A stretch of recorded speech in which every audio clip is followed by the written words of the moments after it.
하늘이 닫힌 밤이라는 제목으로 함께 말씀을 나누겠습니다. 우리가 믿음 생활 하다 보면 반드시 묻게 되는 순간이 있는데요. 왜 하나님 아무 말씀도 없으십니까? 왜 기도하는데 하늘이 닫혀 있는 것 같습니까? 하나님 정말 계신 거 맞습니까? 이렇게 기도하게 될 때가 있죠. 예레미야 역시 정직한 언어로 노래를 하고 있는데, 주께서 나를 어둠 속에 살게 하셨다, 흑암 속에 살게 하셨다, 그렇게 말씀합니다. 이것은 하나님을 부인하는 것이 아니라 오히려 하나님의 계심, 그것을 믿는 그런 믿음의 언어로 우리가 이해할 수가 있습니다. 하나님이 어둠 속에 살게 하셨다. 그러니까 어둠이라는 것은 우연이 아니다. 원수가 나를 이렇게 했다. 상황이 나를 이렇게 만들었다. 그런데 예레미야는 하나님이 나를 어둠 속에 살게 하셨다, 이렇게 말씀하는 겁니다. 이것은 신앙의 포기가 아니죠. 오히려 이것은 믿음의 언어로 성경에 등장을 하고 있는 겁니다.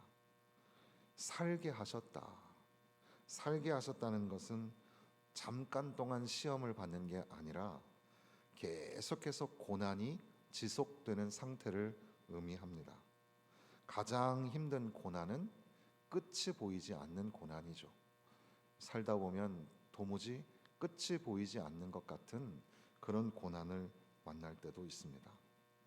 그런데 또한 하늘이 닫혔다, 어둠 속에 내가 거하고 있다, 이것은 하나님이 말씀하지 않는 것처럼 보이기도 합니다.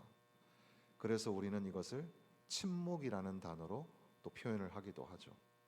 사무엘 이전에 사사시대와 사무엘 시대로 등장할 때 거기에 나타나는 하나님의 침묵이 있습니다.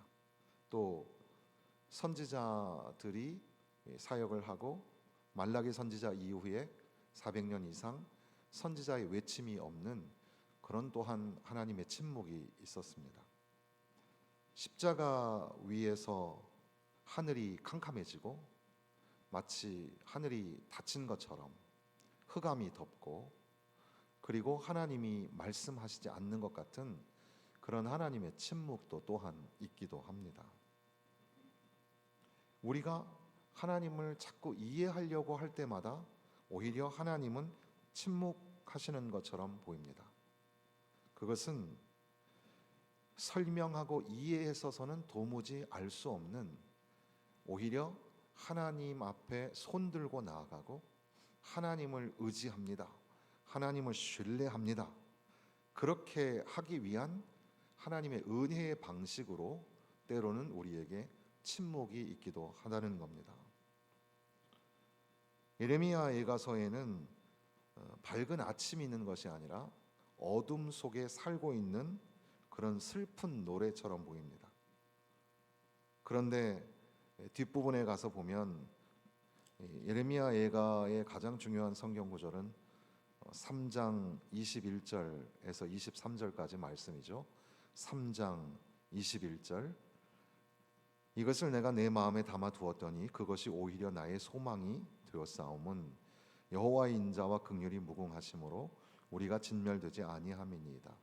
이것들이 아침마다 새로우니 주의 성실하심이 크시도소이다. 고초와 재난, 쑥과 담즙 속에서 하나님을 기억하는 시간을 갖게 되었다는 겁니다. 하나님의 말씀을 묵상할 때 침묵 가운데 하나님의 말씀을 묵상한다는 것은 왜라는 질문에 답변을 찾는 게 아니라 오히려 하나님 앞에 서는 것을 의미합니다. 아, 나는 지금 누구 앞에 서 있는가?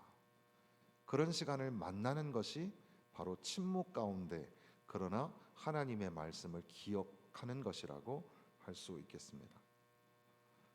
침묵 속에서 우리의 신앙이 성숙해질 수 있다는 거죠.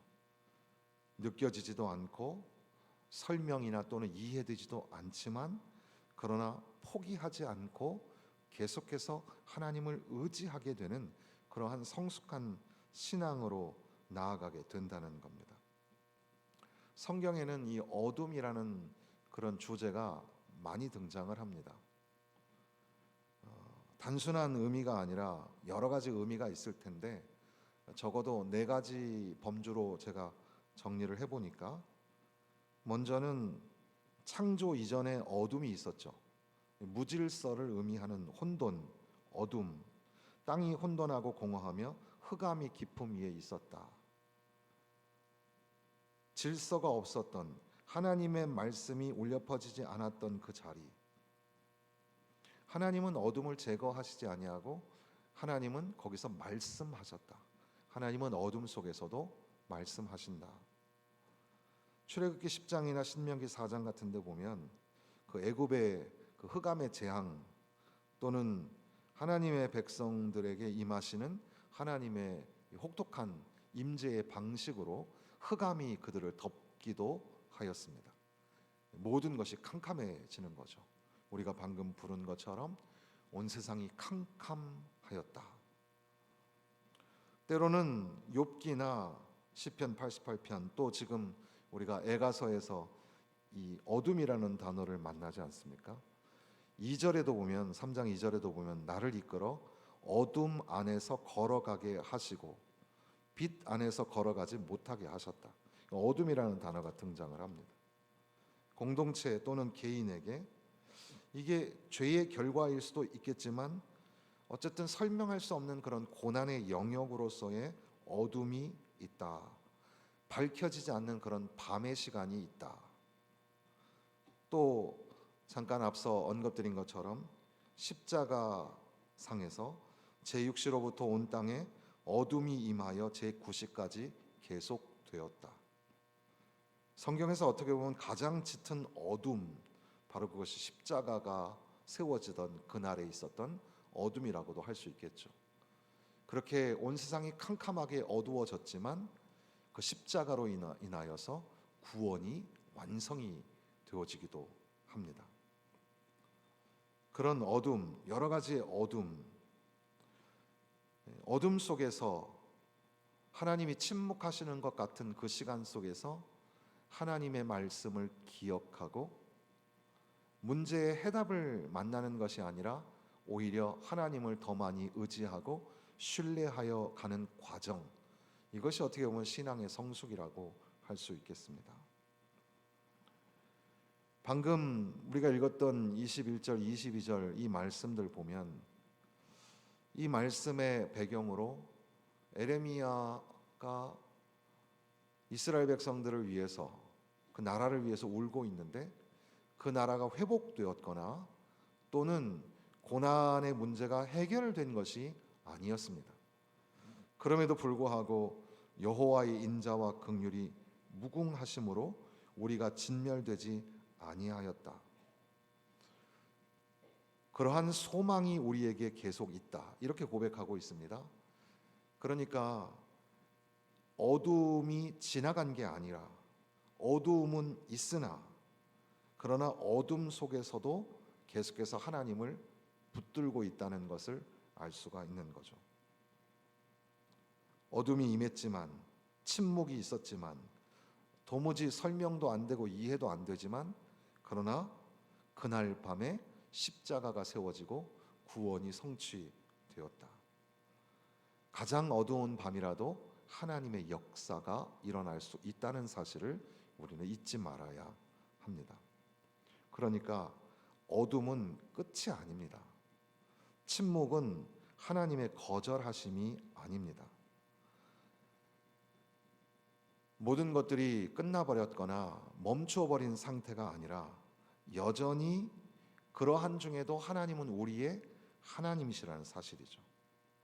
지금 우리가 마치 하늘이 닫힌 것 같고 내가 지금 어둠 속에 살고 있는 것 같지만, 그러나 하나님은 침묵 속에서도 일을 하고 계신다. 하나님은 여전히 거기에 계신다. 이것을 이 예레미야 애가를 통해서 우리는 깨닫게 되는 겁니다. 예레미야애가 이 3장은 굉장히 독특한 형태로 되어 있습니다. 소위 알파벳의 아크로스틱이라고 알파벳으로 시를 지은 것 같은, 그래서 우리가 욥기, 시편, 잠언, 전도서, 이게 이제 시가서라고 부르는데 거기에 하나가 예레미야 애가서도 시가서로 분류를 하는 이유는 이것이 시로 되어 있는 부분이 많기 때문입니다. 삼중 아크로스틱이라 그래서 알파벳을 3행씩 총 66절을 매우 정교하게 지은 시와 같이 되어 있는 노래입니다. 그게 무슨 말이냐 하면 그냥 우연적으로 이렇게 발화해서 하는 말이 아니라 아주 의도적으로 내용이 강조되고 있다는 것을 볼 수가 있죠. 절망의 한가운데 어둠 속에 있지만 그러나 매우 정교하고 치밀한 구조 속에서 하나님을 신뢰하는 그런 기도가 담겨져 있다는 겁니다. 나는 고난을 당한 자라, 그것이 이 3장의 전반부에 흐르는 주제입니다. 하나님은 침묵하시는 분뿐 아니라 하나님은 나에게 적이 되시고 원수가 되시는 것처럼 느껴지기도 하는 겁니다. 그가 나를 어둠 속에 살게 하셨다. 내 살과 가죽을 쇠약하게 하셨고 내 기도를 물리치시고 들어주지 않으셨고 마치 내 소망은 하나님께로부터 끊어진 것 같았다. 그런데 거기에 유심히 살펴보면 그 모든 일들을 이루시는 분이 하나님이시라는 사실이죠. 하나님이 주어가 되신다. 고난은 우연도 아니고 단순한 결과도 아닙니다. 하나님이 거기 계신다는 거죠. 그러니까 여기서 탄식하고 절망하는 것은 불신앙의 고백이 아니라 하나님을 끝까지 포기하지 않는 신앙의 역설이 담겨져 있는 겁니다. 최근에도 어떤 성도가 제 방에 와서 속상하고 안타까운 마음을 가지고 막 울다가 기도를 받고 가신 성도가 계셨는데, 그렇게 보면 그분에게는 지금 어두운 밤이 지나가고 있는지 모르겠습니다. 그분만 그런 것이 아니라 사실 우리들도 끝이 보이지 않는 어둠 속에 있는 것 같은, 그래서 이 어둠의 영성, 어둠의 신학이라는 게 있습니다. 마치 모든 것들이 나에게 불리하고 적으로 원수로 다가오는 것 같은 그런 상태 말이죠. 그런데 우리가 읽었던 19절에서 23절까지의 이 말씀이 소위 힌지 텍스트라 그래서 3장의 가장 중요한 중심축이 되는 말씀입니다. 오히려 내가 소망을 가지고 있다. 상황은 변하지 않았습니다. 원수도 사라지지 않았습니다.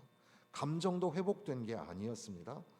그런데 기억의 방향만 바뀌는 겁니다. 나의 고난을 기억하다가 이제는 하나님이 계신 것을 기억하고 하나님의 인자하심과 긍휼하심이 무궁하시구나. 그래서 우리가 오늘 다 죽을 줄 알았는데 우리가 진멸되지 아니하는구나. 하나님은 그렇게 성실하신 분이시구나. 이것을 고백하고 있는 거죠. 그러면서 25절 6절 사이에 보면 기다리는 자들에게나 구하는 영혼들에게 여호와는 선하시도다. 사람이 여호와의 구원을 바라고 잠잠히 기다림이 좋도다. 기다림의 영성으로 나아가고 있습니다. 침묵 가운데 있지만, 그래서 더 이상 소리를 치거나 설명을 요구하거나 그럴 수 없는 상황이지만 침묵은 인내로, 인내는 더욱 하나님을 신뢰하는 과정으로 나아가고 있다라는 겁니다. 그리고 또 하나 독특한 것은 40절 말씀에 보면 우리가 스스로 우리의 행위들을 조사하고 여호와께로 돌아가자. 나라는 주제가 이제는 우리라는 단어로 바뀌고 있는 거죠. 사실 예레미야의 슬픔은 이스라엘 백성들이 고난 중에 있는 것을 보면서 느끼는 그런 탄식이었습니다. 그러나 너무너무 가슴 아파하며 내가 지금 어둠 속에 살고 있는 것 같다. 그렇게 고백을 한 겁니다. 그런데 다시금 우리라는 주어로 바뀌어서 우리가 스스로 우리 자신들을 돌아보고 하나님께로 돌아가자. 이렇게 고백을 하고 있는 겁니다. 고난은 항상 개인의 문제인 것 같지만 그러나 또한 고난은 공동체를 성찰하게 하는 겁니다. 그래서 내게 닥친 고난도 또 내게 덮여 있는 어둠도 또한 우리가 하나님 앞에 예배 공동체로 바로 서지 못하기 때문에 하나님 앞에 전도와 선교의 사명을 잘 감당하지 못하기 때문에 우리에게 덮여진 어둠일 수 있다는 사실을 생각하면서 나의 고난에서 멈추지 아니하고 우리 공동체를 위하여 자 우리가 각자 우리 자신들을 돌아보고 하나님께로 돌아가자. 하나님께로 돌아가자. 그렇게 결심을 해야 하는 겁니다. 이것을 거룩한 영적 방향의 전환이라고 할 수 있겠습니다. 그리고 마지막 뒷부분 52절에서 66절까지의 내용은 놀랍게도 상황이 바뀌지 않는다는 겁니다. 이렇게 긴 시간 하나님을 의지하고 하나님 앞에 기다리며 공동체의 죄를 성찰하며 하나님 앞에 기도하지만 그 밤이 끝나지 않는다는 겁니다. 원수가 여전히 존재하고 있습니다. 고난이 완전히 해결되지 않았습니다. 그러나 그럼에도 불구하고 하나님은 다시 나의 기도의 주인이 되십니다. 그래서 여호와여 나의 음성을 들으셨사오니 나의 탄식과 부르짖음에 주의 귀를 가리지 마옵소서.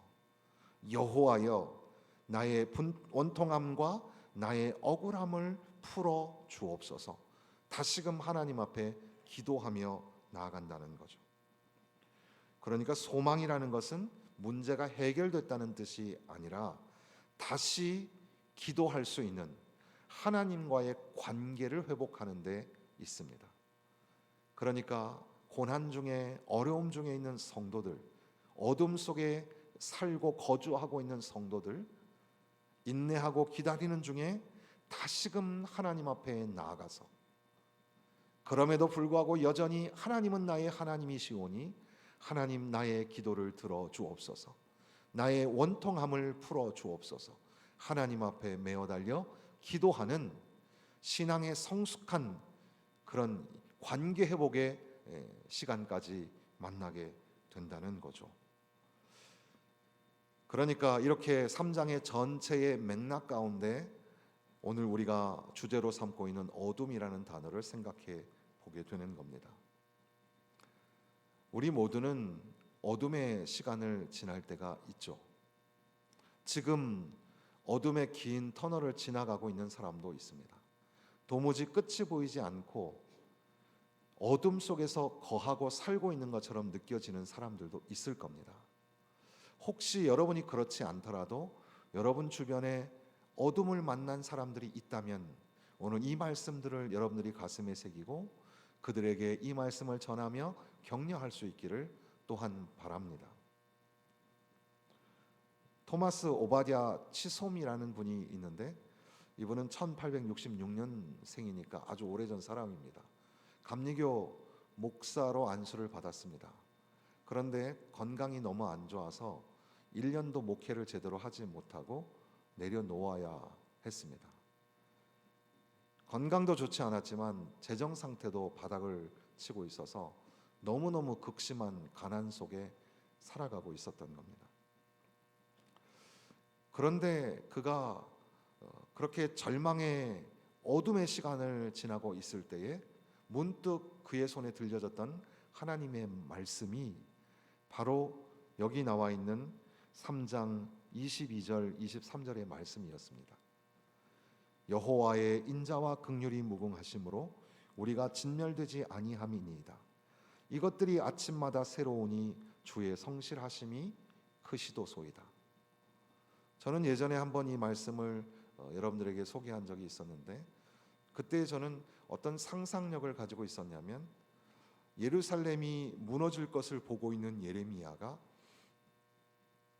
그 예루살렘 성 건너편에 있는 동굴에 앉아서 어둠 속에 갇혀 있는 예루살렘과 지금 나에게 당하고 있는 이 고난의 어둠의 시간을 생각하면서 도무지 아침이 오지 않을 것 같은, 밤새 울고 또 울며 그렇게 밤을 지나고 얼굴에 눈물 자국, 꼬득꼬득한 눈물 자국이 있었는데 갑자기 아침이 되는 겁니다. 빛이 비치고 아침이 밝아오면서 지난 밤이 끝나는 줄 알았는데, 더 이상 아침이 오지 않을 줄 알았는데 다시 아침이 찾아왔구나. 하나님의 인자하심이, 하나님의 긍휼하심이 무궁하셔서 우리가 지난밤에 진멸되지 아니하였구나. 이것이 아침마다 새로우니 주의 성실하심이 크시도소이다. 그렇게 고백한 것처럼 이 치솜이라는 분이 이 말씀을 딱 읽으면서 그렇구나. 나는 지금 너무너무 몸도 아프고 너무 재정적으로 어려움을 갖고 있지만 그러나 여전히 하나님은 성실하신 분이시고 하나님은 신실하신 분이시구나. 결국 이분은 찬송가를 1200편 정도를 만든 분이에요. 우리가 읽고 있는 이 찬송가 안에도 내 모든 소원 기도의 제목, 죄짐 맡은 우리 구주 너 성결케 위해, 이런 찬송가를 만든 분인데 이분이 만든 노래 중에 하나가 오신실하신 주라는 찬송이죠. 오신실하신 주, 고난 속에 있지만 신실하신 하나님을 찬양하는, 그러니까 신앙이 더욱 깊어져 가는 겁니다. 어둠 속에 거하고 있지만 여전히 성실하신 하나님을 만날 수 있었다는 겁니다. 그러니까 어둠 속에 내가 지금 살고 있다고 하여도 하나님은 여전히 거기 계신다는 사실이죠. 어둠이 끝나지 않을 것 같지만 그러나 성실하시고 신실하신 하나님이 나와 함께 계신다는 겁니다. 어떻게 보면 그 어둠 속에서도 하나님을 향한 신뢰와 믿음을 내려놓지 않고, 그러면 그럴수록 더욱더 하나님을 붙잡고 하나님을 신뢰하면서 살아가기를 원하시는 것이 주님의 마음이 아니실까 생각하게 되는 겁니다. 십자가 위에 주님은 어둠이 덮어버린 그 밤에 하나님이 나를 버리신 것 같다고 고백을 합니다. 그러나 하나님의 말씀에 순종하던 그날 밤에 하나님의 위대한 역사는 일어났고 저와 여러분이 구원을 얻게 되었습니다. 그러니까 어둠은 그냥 어둠이 아니죠. 오히려 어둠 속에 있지만 하나님은 여전히 신실하심을 드러내시는 거라고 할 수 있겠습니다.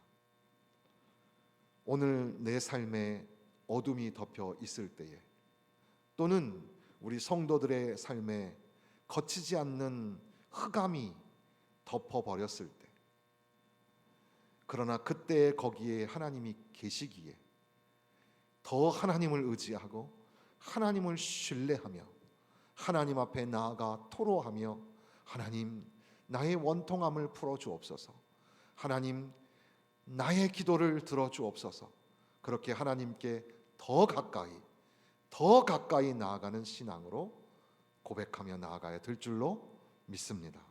사랑하는 성도 여러분, 예레미야는 눈물의 선지자라고 합니다. 그래서 슬픔의 노래를 부르고 있는 겁니다.